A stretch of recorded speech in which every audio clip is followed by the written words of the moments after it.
Ma nièce a craché au visage de ma fille de 4 ans lors du repas de Noël et a dit « Le Père Noël saute les enfants comme toi ». Ma sœur a ri, puis a attrapé les cheveux de ma fille en tirant sa tête en arrière. Ma mère a versé du chocolat chaud sur la robe de ma fille, lui brûlant la peau, puis l'a traînée par les jambes à travers la pièce. Je me suis levé et j'ai essayé de prendre nos manteaux pour partir. Papa a bloqué la porte et m'a donné un coup de poing dans le ventre. Ce que j'ai fait ensuite les a tous terrorisés. Le repas de Noël avait été une erreur dès l'instant où nous sommes arrivés.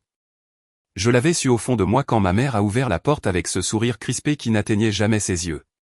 Quand elle a baissé les yeux vers ma fille de 4 ans, Claire, et n'a rien dit.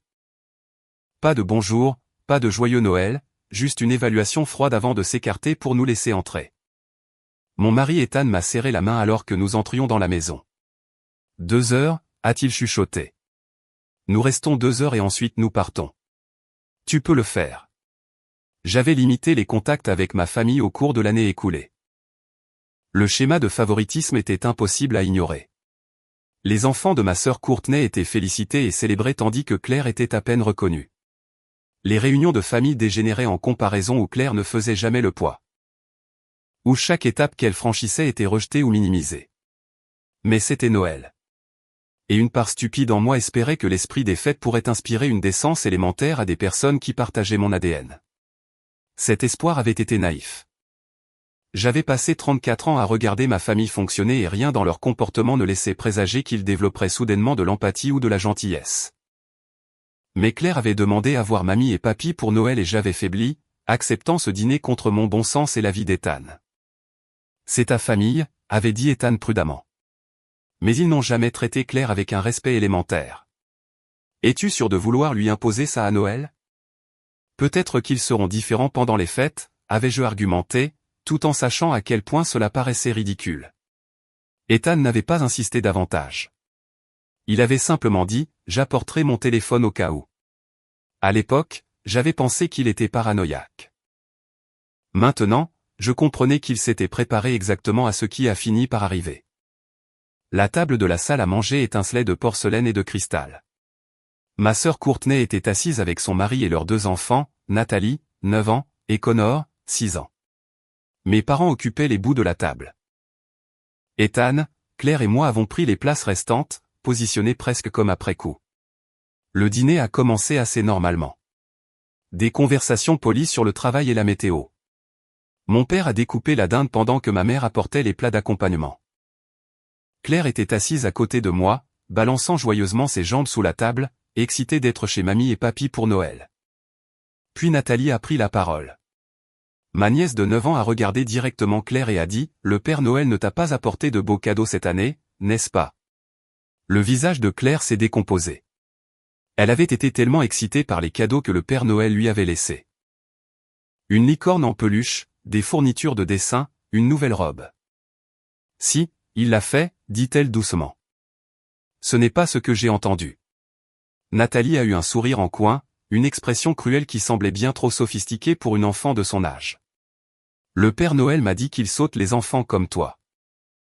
Avant que je puisse répondre, avant que je puisse relever cet horrible commentaire, Nathalie s'est penchée par-dessus la table et a craché directement au visage de Claire. De la salive a coulé sur la joue de Claire. Ma fille est restée figée sous le choc, des larmes montant immédiatement à ses yeux. Nathalie. J'ai commencé à me lever en attrapant des serviettes pour essuyer le visage de Claire. Mais ma sœur Courtney riait. Elle riait carrément de la cruauté de sa fille. « Oh, Nathalie, tu es terrible », a-t-elle dit avec émerveillement plutôt qu'avec reproche. Puis Courtney a tendu le bras à travers la table, a attrapé les cheveux de Claire dans son poing et a tiré brusquement la tête de ma fille en arrière. Claire a crié de douleur, ses petites mains volant vers son cuir chevelu. « Lâche-la !» Je me suis précipité en avant en essayant de briser la prise de Courtney. La voix de ma mère a tranché dans le chaos. « Ne sois pas si dramatique, Anna. Courtney ne fait que jouer. » J'ai arraché Claire de l'emprise de Courtney. Ma fille sanglotait maintenant, s'agrippant à moi. Mes mains tremblaient de rage alors que j'essayais de la réconforter tout en assimilant ce qui venait de se passer. « Jouer » ai-je répété, la voix montant. « Votre petite fille vient d'être agressée à votre table de Noël et vous appelez ça jouer ? Tu réagis toujours de façon excessive, a dit ma mère d'un ton dédaigneux. Elle s'est levée, prenant un pichet de chocolat chaud sur le buffet. Claire va bien. Elle doit s'endurcir. Puis ma mère s'est approchée et a versé le chocolat chaud directement sur la robe de Claire. Les cris de Claire ont été immédiats et perçants. Le liquide était assez chaud pour brûler. Je pouvais voir de la vapeur s'élever du tissu alors qu'il s'imprégnait jusqu'à sa peau. Elle se débattait dans mes bras, désespérée d'échapper à cette douleur brûlante. Oh mon Dieu! Ethan a bondi, attrapant des serviettes pour essayer d'éponger le liquide brûlant avant qu'il ne brûle Claire davantage. Mais ma mère n'en avait pas fini. Elle a attrapé les jambes de Claire et a arraché ma fille hurlante de mes bras, la traînant sur le sol de la salle à manger vers le couloir. Arrête. Tu lui fais mal. J'ai couru après elle, Ethan juste derrière moi. Ma mère a lâché Claire près du placard à manteau, ma fille s'effondrant sur le sol, sanglotant de façon hystérique, sa robe trempée de chocolat chaud, sa peau montrant déjà des marques rouges de brûlure. J'ai ramassé Claire, mes propres mains tremblant tellement que je pouvais à peine la tenir. Nous partons. Maintenant. Ethan a sorti nos manteaux du placard pendant que je tenais Claire, lui chuchotant des mots rassurants. Mon esprit passait déjà en revue ce qui devait arriver. Les urgences, la police, tout ce qui pouvait assurer que ma fille allait bien et que ma famille ferait face aux conséquences de cette agression. Mais quand Ethan et moi nous sommes dirigés vers la porte d'entrée, mon père s'est mis en travers de notre chemin à M80, 90 kilos de muscles massifs malgré la soixantaine. Son visage était rouge de colère. « Personne ne part », a-t-il dit d'une voix basse et dangereuse.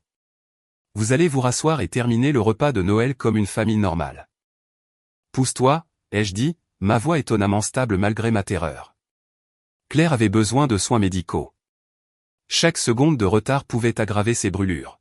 « Oblige-moi », a défié mon père. Ethan s'est avancé, se plaçant entre mon père et moi. « Nous emmenons notre fille à l'hôpital. »« Bouge. » Le poing de mon père a percuté mon ventre avant même que je ne le voie venir. Le coup a chassé l'air de mes poumons et m'a plié en deux. J'ai trébuché en arrière, manquant de faire tomber Claire, cherchant ma respiration. Ethan m'a rattrapé d'un bras tout en nous protégeant de son corps. « Tu viens d'agresser ta fille devant des témoins », a-t-il dit, sa voix d'un calme mortel malgré la fureur que je pouvais lire sur son visage. « Des témoins. » Mon père a ri. « Tu veux dire ma femme et ma fille ? Bonne chance avec ça. » Il avait raison d'être confiant. Ma mère et ma sœur se tenaient dans l'embrasure de la porte de la salle à manger, regardant la scène se dérouler avec satisfaction plutôt qu'avec horreur. Elles avaient toujours agi comme un front uni contre moi, rejetant mes inquiétudes, détournant mes perceptions, me faisant me sentir folle de m'opposer à leur cruauté. Mais cette fois, c'était différent. Parce que ce qu'ils ne savaient pas, ce à quoi l'arrogance de mon père l'avait aveuglé, c'est qu'Ethan enregistrait avec son téléphone depuis l'instant où Nathalie avait craché au visage de Claire. Je pouvais le voir dans sa main, incliné pour tout capturer. L'agression de Nathalie. Courtenay tirant les cheveux de Claire.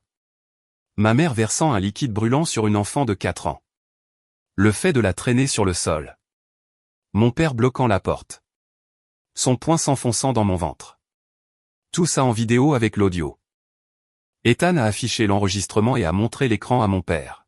« Tu disais quelque chose à propos de témoins. » Le visage de mon père a pâli. Puis il est devenu rouge. Puis violet de rage. Il s'est jeté sur le téléphone, mais Ethan avait déjà envoyé la vidéo sur le cloud, sur son adresse email et sur la mienne. Elle était sauvegardée à plusieurs endroits avant que la main de mon père ne brasse l'air. « Pousse-toi », ai-je dit en me redressant malgré la douleur dans mon ventre. « Ou j'appelle la police tout de suite et je leur passe cette vidéo pendant que nous nous tenons dans ton couloir. »« Tu n'oserais pas », a dit ma mère, mais sa voix tremblait. « Regarde-moi bien. » J'ai sorti mon téléphone de ma main libre, gardant Claire serrée contre ma poitrine. J'ai une vidéo de 3 adultes agressant une enfant de 4 ans. Un adulte attaquant physiquement un autre adulte. Tout ça le jour de Noël. Comment pensez-vous que les forces de l'ordre vont prendre ça ? La terreur sur leur visage a été immédiate et satisfaisante. Courtenay a attrapé le bras de son mari. La main de ma mère a volé à sa gorge. Mon père s'est écarté de la porte, son expression passant de la rage au calcul. Maintenant, attendez, a-t-il commencé. Calmons-nous tous. C'est la famille. On n'implique pas des personnes extérieures dans les affaires de famille. L'avis de Tabi. Première pensée, comment cela a-t-il pu dégénérer aussi vite avec zéro hésitation? À mon avis, ce n'est pas un événement isolé. Les gens ne passent pas à ce niveau à moins qu'il n'y ait une longue histoire de cruauté banalisée. Le comportement de la nièce aussi. Les enfants copient ce qu'ils voient. Cracher et dire quelque chose d'aussi spécifique, c'est appris, ce n'est pas aléatoire, ce qui rend les adultes encore plus responsables. Ta mère versant du chocolat chaud, c'est le moment où ça bascule dans quelque chose de sérieusement troublant. Ce n'est pas méchant, c'est un préjudice intentionnel causé à un enfant. Il n'y a aucune excuse là-dedans. Et ton père te frappant plus bloquant la porte, ça montre une volonté de contrôle. Il ne s'agit pas seulement de faire mal. Il s'agit de t'empêcher de protéger ta fille. La partie sur l'enregistrement change tout. Sans ça, il l'aurait probablement nié et aurait retourné l'histoire. Donc oui, cette décision a été cruciale. Vous avez cessé d'être une famille quand vous avez brûlé ma fille, ai-je dit froidement. Quand vous lui avez tiré les cheveux. Quand vous lui avez craché au visage. Quand tu m'as frappé pour avoir essayé de la protéger. Ethan m'a aidé à enfiler mon manteau tout en restant entre ma famille et nous. Nous sommes sortis dans la froide nuit de décembre, Claire pleurant contre mon épaule, mon ventre palpitant de douleur là où mon père m'avait frappé. Le médecin des urgences a examiné les brûlures de Claire avec une expression sombre. Des brûlures au 2e degré sur sa poitrine et son ventre où le chocolat chaud avait imbibé sa robe. Des ecchymoses sur son cuir chevelu là où Courtney lui avait tiré les cheveux. Un traumatisme dû au fait d'avoir été traîné sur le sol. Comment est-ce arrivé? A demandé le docteur Foster. Ma mère a versé du chocolat chaud sur elle pendant le repas de Noël, ai-je répondu d'un ton plat. Puis elle l'a traîné par les jambes à travers la pièce. La mâchoire du docteur Foster s'est contractée. La loi m'oblige à signaler cela au service de protection de l'enfance et à la police. Il s'agit d'une agression manifeste sur un mineur. Bien, a dit Ethan. Parce que nous avons une preuve vidéo de tout l'incident. 2 policiers sont arrivés dans l'heure. L'inspecteur Walsh et l'agent Brennan ont pris nos dépositions, photographié les blessures de Claire et visionné la vidéo qu'Ethan avait enregistrée. Leurs expressions se sont assombries progressivement en regardant ma nièce cracher au visage de Claire, ma sœur lui tirer les cheveux, ma mère verser un liquide brûlant sur une enfant, mon père me donner un coup de poing dans le ventre. C'est l'une des choses les plus troublantes que j'ai jamais vues, a dit doucement l'inspecteur Walsh. Plusieurs adultes se coordonnant pour agresser un enfant. Et la victime a 4 ans. Que se passe-t-il ensuite, ai-je demandé. Nous allons chez vos parents tout de suite pour procéder à des arrestations. Sur la base de cette vidéo, nous avons des preuves évidentes de coups et blessures sur un mineur, de coups et blessures sur un adulte. De séquestration et potentiellement de mise en danger d'enfants. Tous les adultes de cette vidéo vont faire face à des poursuites pénales. Même celle de 9 ans, a demandé Ethan. Nathalie n'a pas atteint l'âge de la responsabilité pénale, mais la protection de l'enfance enquêtera sur l'environnement familial qui a produit une enfant qui pense que cracher au visage de sa cousine est un comportement acceptable. Les adultes qui l'ont encouragé en subiront les conséquences. L'agent Brennan était restée silencieuse pendant la majeure partie de l'entretien, mais elle a pris la parole. J'ai moi-même une fille de 4 ans, a-t-elle dit, la voix serrée par une colère contenue. Ce que je viens de regarder sur cette vidéo, je peux vous promettre que nous allons poursuivre cette affaire avec tout ce que nous avons. Aucun enfant ne mérite ce que la vôtre a enduré. L'inspecteur Walsh a hoché la tête. La vidéo est accablante. Nous avons plusieurs angles montrant une agression coordonnée et délibérée sur un enfant. Votre sœur riant pendant que sa fille crache sur la vôtre. Votre mère versant délibérément une boisson chaude sur une enfant de 4 ans. Votre père utilisant la force physique pour vous empêcher de chercher de l'aide médicale. Ce n'est pas une querelle de famille. C'est une agression criminelle. Et nous la traitons comme telle. Vont-ils vraiment aller en prison, ai-je demandé, osant à peine l'espérer. Avec ces preuves, absolument, a déclaré l'inspecteur Walsh. L'accusation aura un dossier facile. La vidéo parle d'elle-même. Claire a été hospitalisée pour la nuit en observation et pour soigner ses brûlures. Je suis resté avec elle pendant qu'Ethan rentrait à la maison chercher des affaires. Dans la chambre d'hôpital silencieuse, tenant la main de ma fille endormie, j'ai senti tout le poids de ce qui s'était passé s'abattre sur moi. Ma famille avait agressé mon enfant. Pas dans un moment de colère ou par accident, mais délibérément en riant, traitant sa douleur comme un divertissement. Et quand j'ai essayé de la protéger, il m'avait physiquement empêché de partir et m'avait agressé moi aussi. La terreur sur leur visage quand Ethan leur a montré la vidéo avait été le commencement, mais ce n'était que le commencement.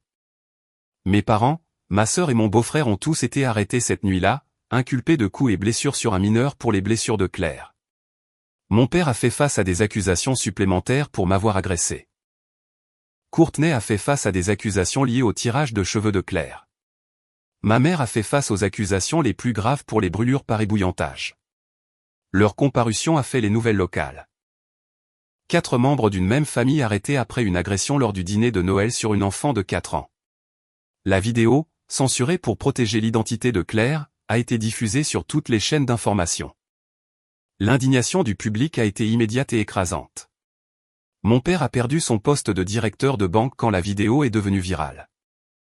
Ma mère a été licenciée de son emploi de secrétaire d'école primaire, le conseil scolaire invoquant que quelqu'un capable de brûler un enfant ne pouvait pas être digne de confiance auprès d'élèves. L'employeur de Courtney, une prestigieuse agence de marketing, l'a licencié pour conduite incompatible avec les valeurs de l'entreprise. La couverture médiatique a été implacable. Les chaînes d'information locales ont interviewé des experts en protection de l'enfance qui ont exprimé leur horreur face à la vidéo. Des organisations de parents ont publié des déclarations condamnant l'agression. L'histoire est devenue nationale lorsqu'un arrêt sur image particulièrement troublant, ma mère en train de verser le chocolat chaud, a circulé sur les réseaux sociaux. Ma famille a essayé de contrôler le récit. L'avocat de mon père a fait une déclaration affirmant que l'incident était un désaccord familial exagéré, que les blessures de Claire étaient mineures, que nous étions vindicatifs et avions manipulé la situation. Puis la vidéo complète, non censurée, a fuité en ligne. Quelqu'un au service de police, contrairement au protocole, mais avec une conviction morale apparente, l'a transmise à une chaîne d'information. En quelques heures, des millions de personnes avaient regardé ma nièce cracher au visage de Claire, ma sœur lui tirer les cheveux en riant, ma mère versait délibérément un liquide brûlant sur une enfant en train de hurler. La réaction du public a été écrasante. La tentative de ma famille de minimiser ce qui s'était passé s'est évaporée sous le poids des preuves visuelles montrant exactement à quel point l'agression avait été délibérée, cruelle et coordonnée. La banque de mon père a reçu des milliers de plaintes exigeant son renvoi. L'école primaire de ma mère a fait face à des manifestations de parents horrifiés à l'idée que quelqu'un qui avait brûlé une enfant travaille avec leurs enfants au quotidien. Les comptes de réseaux sociaux de l'agence de marketing de Courtney ont été inondés de personnes promettant un boycott à moins qu'elles ne soient licenciées. Tous les 3 ont perdu leur emploi dans la semaine qui a suivi les arrestations. Mais les poursuites pénales n'étaient que la première vague. J'ai engagé une avocate, Sandra Mitchell, spécialisée dans le droit de la famille et les dommages corporels. Elle a intenté un procès civil contre les 4 adultes pour coups et blessures, infliction intentionnelle de détresse émotionnelle, et pour les frais médicaux de Claire ainsi que sa thérapie en cours. L'action en justice réclamait $800 000 de dommages et intérêts. Ils ne paieront jamais ça, ai-je dit à Sandra lors de notre première rencontre.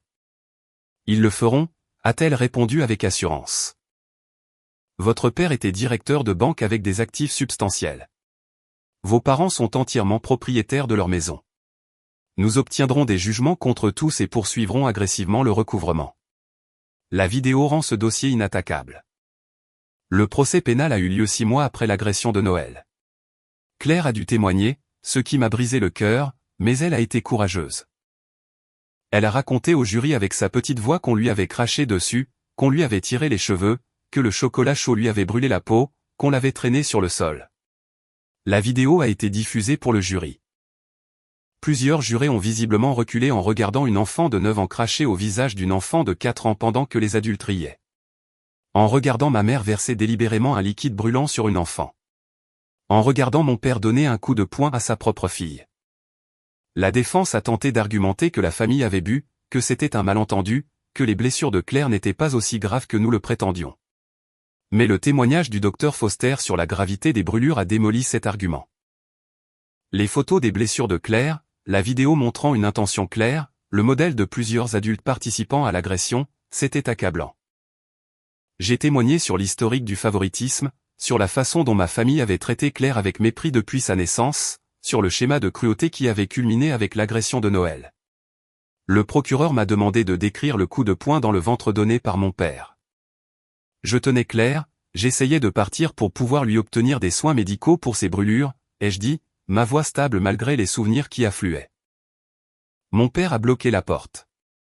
Quand Ethan et moi avons essayé de partir malgré tout, il m'a donné un coup de poing dans le ventre assez fort pour me plier en deux. J'ai failli faire tomber ma fille. Que vous passait-il par la tête à ce moment-là, a demandé le procureur. La terreur. Ma fille était brûlée et souffrait. Mon propre père venait de m'agresser pour m'empêcher de lui chercher de l'aide. J'ai pensé qu'il ne nous laisserait peut-être pas partir du tout. L'avocat de la défense m'a soumise à un contre-interrogatoire agressif, suggérant que j'avais exagéré l'incident, que j'avais l'habitude d'être théâtral, que j'avais manipulé les événements pour punir ma famille d'affronts non nommés. Mais la vidéo a rendu ces arguments absurdes. Il n'y avait aucune exagération. Aucune manipulation.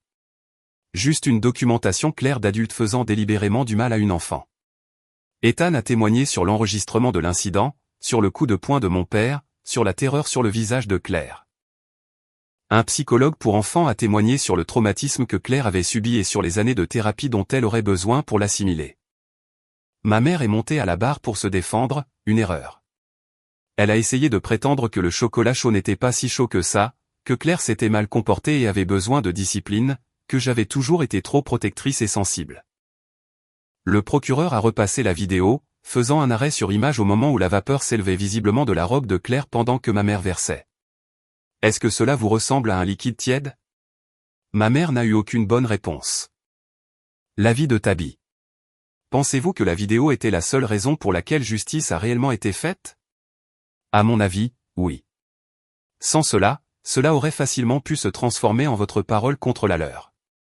La vidéo a forcé la responsabilisation.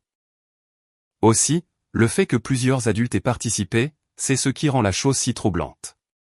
Qu'une personne perde le contrôle, c'est mal, mais là c'était un comportement de groupe. Cela en dit long sur l'environnement. Le fait que votre mère monte à la barre est intéressant aussi. Honnêtement, cela montre à quel point elle est déconnectée, essayant toujours de se justifier même avec des preuves évidentes. Habituellement, cela empire les choses, cela ne les améliore pas. Autre chose, comment espérait-il tourner cela publiquement? On a l'impression qu'ils étaient tellement habitués à contrôler le récit à l'intérieur de la famille qu'ils pensaient que cela fonctionnerait à l'extérieur aussi. Des verdicts de culpabilité sur toute la ligne. Ma mère a été condamnée à 3 ans de prison pour agression ayant causé des blessures corporelles à un enfant. Courtney a reçu 18 mois pour son rôle. Mon père a écopé de 2 ans pour m'avoir agressé et avoir participé à l'agression de Claire. Mon beau-frère a été condamné à une mise à l'épreuve pour n'être pas intervenu et avoir facilité l'agression. Le procès civil a suivi. Le jury a accordé la totalité des 800 000 $ plus des dommages et intérêts punitifs, portant le total à 1,2 million de $. La maison de mes parents a été saisie et vendue. Leur compte de retraite vidé. Courtney et son mari ont déclaré faillite, mais le jugement ne pouvait pas être annulé. Les victimes d'agression peuvent poursuivre les recouvrements indéfiniment. 3 ans après ce dîner de Noël, ma mère et mon père ont tous deux été libérés de prison.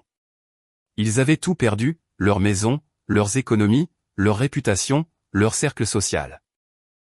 Ils ont essayé de me contacter par l'intermédiaire de tiers, affirmant qu'ils voulaient s'excuser, reconstruire la relation. J'ai renvoyé chaque message sans l'ouvrir. Parce qu'on ne reconstruit pas de relation avec des gens qui ont brûlé votre enfant pour se divertir. On ne pardonne pas à des adultes qui se sont coordonnés pour agresser une enfant de 4 ans le jour de Noël. On n'accueille pas à nouveau des membres de la famille qui vous ont donné un coup de poing dans le ventre pour avoir essayé de protéger votre fille. Le procès civil avait été plus court que l'affaire pénale, mais son issue avait été tout aussi satisfaisante. Sandra a présenté au jury les frais médicaux de Claire, plus de 45 000 $ pour les soins d'urgence, les soins de suivi, les consultations de spécialistes pour les brûlures, les coûts de thérapie prévus pour les années à venir. Les cicatrices physiques qui nécessiteraient une surveillance et éventuellement des traitements supplémentaires. Mais au-delà des dépenses médicales concrètes, il y avait les dommages émotionnels. Claire avait développé une anxiété sévère à l'idée des réunions de famille. Elle tressaillait quand des adultes tendaient la main vers elle de manière inattendue. Elle faisait des cauchemars où elle était piégée, à propos de liquide chaud, à propos de la douleur. Le psychologue pour enfants a également témoigné lors du procès civil, expliquant comment le fait d'être témoin d'une cruauté coordonnée d'adultes à l'âge de 4 ans avait fondamentalement endommagé le sentiment de sécurité et de confiance de Claire, comment des années de thérapie pourraient aider. Mais ne pourraient pas effacer entièrement le traumatisme. Cet enfant a été agressé par les membres de sa propre famille lors de ce qui aurait dû être une joyeuse fête, a expliqué le psychologue. Elle a appris que les adultes qui devaient la protéger pouvaient au contraire lui faire du mal délibérément. Ce n'est pas quelque chose dont les enfants se remettent facilement. Le jury avait délibéré pendant moins de 2 heures avant d'accorder la totalité des dommages et intérêts plus les dommages punitifs. Le message était clair. Ce que ma famille avait fait était inconcevable, et il paierait pour cela de toutes les manières possibles. Le recouvrement du jugement s'est avéré plus facile que Sandra ne l'avait prédit initialement. La pension de mon père a été saisie. La sécurité sociale de ma mère a été saisie. Le produit de la vente de leur maison est allé directement satisfaire le jugement. Le salaire de Courtney, une fois qu'elle a finalement trouvé un emploi après sa sortie de prison, a été saisi au pourcentage légal maximum. Chaque mois, les paiements arrivaient, parfois petits, parfois plus importants, mais toujours un rappel que leur cruauté avait des conséquences financières permanentes qui les suivraient pour le reste de leur vie. Claire avait 7 ans maintenant, et s'épanouissait en CE1. Ses brûlures avaient guéri avec des cicatrices minimes grâce à un traitement agressif. Elle n'avait aucun souvenir de la majeure partie de ce Noël. Le traumatisme l'avait effacé de son esprit, une miséricorde dont j'étais reconnaissante. Elle savait qu'elle avait des grands-parents et une tante quelque part, mais qu'ils avaient fait quelque chose de mal et que nous ne les voyions plus. Elle l'acceptait de la façon dont les enfants acceptent la plupart des réalités adultes, sans remettre en question les limites nécessaires qui la gardaient en sécurité. L'argent du jugement avait assuré l'avenir de Claire, son fonds pour l'université, les coûts de thérapie, le suivi médical. Ethan et moi avions utilisé une partie pour déménager dans une nouvelle ville, construisant une vie loin des personnes qui s'étaient révélées capables d'une cruauté inimaginable. Parfois, les gens me demandaient si je me sentais coupable d'avoir détruit la vie de ma famille, si porter plainte et poursuivre l'affaire civile n'avait pas été trop dur, si les enfants ne méritaient pas de grandir en connaissant leurs grands-parents malgré les erreurs passées. Je leur montrais les photos des brûlures de Claire, la vidéo de ma mère versant du chocolat chaud sur un enfant en train de hurler, les dossiers médicaux documentant des semaines de douleur et de traitement. En général, les questions s'arrêtaient là. Le rétablissement de Claire avait été lent mais régulier. Les cicatrices physiques se sont estompées plus rapidement que les cicatrices émotionnelles. Elle avait passé 2 ans en thérapie par le jeu intensif à apprendre qu'elle était en sécurité, qu'on pouvait faire confiance aux adultes, que ce qui lui était arrivé n'était ni normal ni acceptable. Sa thérapeute, le Dr Chen, nous avait prévenu que le traumatisme pourrait refaire surface à différents stades de développement, qu'à mesure que Claire grandirait et acquérait une nouvelle compréhension de ce qui s'était passé. Elle pourrait avoir besoin d'un soutien supplémentaire pour l'assimiler. Pour l'instant, elle a intégré l'expérience comme « de mauvaises choses se sont produites quand j'étais petite », a expliqué le Dr Chen. Mais en mûrissant, elle comprendra plus profondément que les membres de sa propre famille lui ont délibérément fait du mal. Ce processus de compréhension peut être douloureux. Nous y étions préparés. Le fonds fiduciaire issu du jugement civil garantissait que Claire aurait accès à toute la thérapie dont elle aurait besoin, aussi longtemps qu'elle en aurait besoin. Nous avions construit un réseau de soutien composé d'adultes bienveillants, d'enseignants, d'entraîneurs, de parents d'amis, qui lui montraient à quoi ressemblaient des relations familiales saines. Les parents d'Ethan avaient endossé le rôle de grands-parents à merveille. Il assistait aux événements scolaires de Claire, célébrait ses anniversaires, apportait un amour inconditionnel sans les dynamiques toxiques que ma famille avait introduites. Claire s'est épanouie sous leur aile d'une manière qu'elle ne l'avait jamais fait avec mes parents. Parfois je me demandais à quoi pensaient mes parents, assis dans leur petit appartement, faisant des emplois mal rémunérés pour payer les saisies sur salaire, regardant la petite fille qu'ils avaient brûlée s'épanouir sans eux. Ressentaient-ils du regret, des remords, ou juste du ressentiment d'avoir eu à affronter les conséquences? Leur lettre suggérait cette dernière option. Lorsqu'ils écrivaient, et j'en ai lu quelques-unes avant de mettre en place ma politique de tout renvoyer sans ouvrir, le ton était pitoyable sur eux-mêmes plutôt que véritablement désolé. Ils avaient été trop durs, admettaient-ils, mais je réagissais de façon excessive en impliquant les forces de l'ordre. Ils avaient fait une erreur, mais la famille devait pardonner. Pas une seule fois ils n'ont reconnu l'ampleur totale de ce qu'ils avaient fait. Jamais ils n'ont exprimé d'horreur véritable face à leurs actes ni de compréhension du traumatisme de Claire. Il s'agissait toujours de leur souffrance, de leur perte, de leur désir de réconciliation à leurs conditions. Cela rendait le renvoi des lettres plus facile. Vous ne pouvez pas vous réconcilier avec des personnes qui ne saisissent fondamentalement pas pourquoi brûler délibérément un enfant est impardonnable. Ce que j'avais fait ensuite, après ce moment où Ethan leur avait montré la vidéo et où leur visage s'était rempli de terreur, c'était d'utiliser tous les recours légaux disponibles. Poursuite pénale, procès civil, exposition publique, destruction complète des vies confortables qu'ils s'étaient construites tout en étant ouvertement cruels envers un enfant qu'ils considéraient comme inférieur. La terreur sur leur visage lorsqu'ils ont réalisé que nous avions des preuves n'était rien comparée à la terreur qu'ils ont dû ressentir pendant les arrestations, les procès, les condamnations. En voyant tout ce qu'ils chérissaient s'effondrer parce qu'ils avaient traité la souffrance de ma fille comme une plaisanterie. Ils avaient pensé qu'ils pourraient maltraiter Claire en toute impunité, que la loyauté familiale les protégerait des conséquences, que je garderais le silence pour préserver la paix. Ils s'étaient trompés de façon catastrophique, et au moment où ils ont compris l'ampleur de ce qui les attendait. Ils n'ont rien pu faire d'autre que de regarder leur vie imploser pendant que la petite fille qu'ils avaient brûlée s'épanouissait dans une nouvelle vie construite loin de leur toxicité et de leur cruauté. La vidéo avait été le tournant. Sans elle, l'agression serait devenue une situation de parole contre parole où le front uni de ma famille aurait submergé mon témoignage. Ils auraient prétendu que j'avais mal compris, réagi de manière excessive, fabriqué des événements pour les punir de griefs non formulés. Mais la présence d'esprit d'Ethan, sa décision d'enregistrer dès que la cruauté de Nathalie avait commencé, avait capturé des preuves irréfutables. On ne peut pas contester une vidéo montrant un enfant se faire cracher dessus pendant que des adulteries. On ne peut pas minimiser des brûlures lorsque des images montrent un adulte versant délibérément un liquide chaud sur une enfant de 4 ans en train de hurler.